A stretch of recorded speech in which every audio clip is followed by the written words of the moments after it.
Ireland is a small place, so I find that while I'm looking at these films and judging the category of music, I know quite a lot of the people that are involved, and there was one surprise, which was that my own brother was involved in one of these films as a piano player. So anybody who knows me will know, though, that I don't have a great difficulty being objective, so Peter's not in there anyway.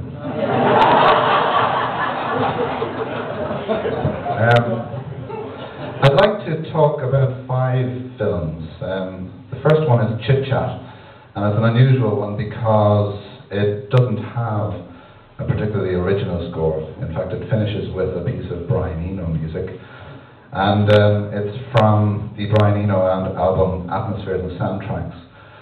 But the reason I chose this film for the best original soundtrack, it was actually more for the use of music, which can be just as important.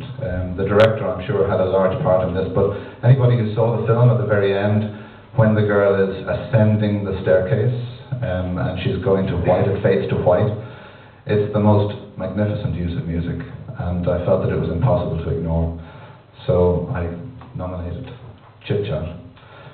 The Legend of Pimp Jacket was a sort of very strange whitesploitation soundtrack, and essentially it was made for a man who realized that a jacket made him irresistible to women, and so the music could really have taken it anywhere, but the most ridiculous area that it took it was into pure blaxploitation, and it was a very, very white American film made in Texas, made in Texas for Texans. So very witty and very clever use of music. I really enjoyed it.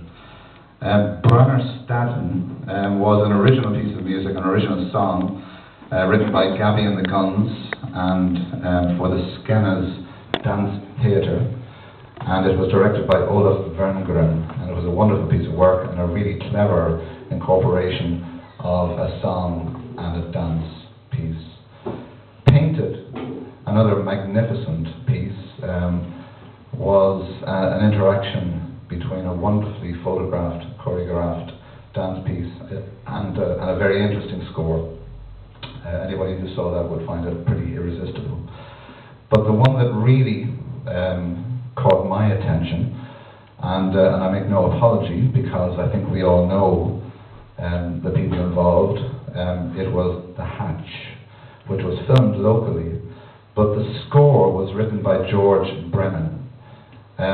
This score arrived out of what seemed like a very ordinary setting, which was, I'm sure everybody has seen the film at this stage. But what the score managed to achieve was to take you into the stratosphere, literally, and into a place that is unusual in the extreme.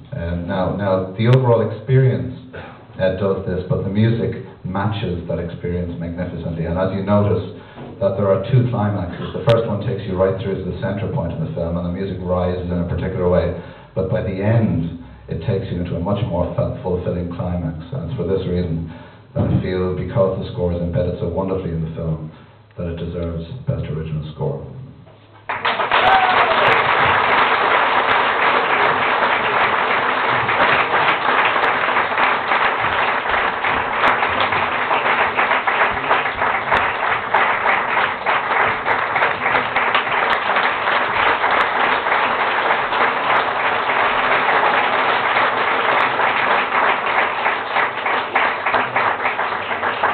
We will now show a clip of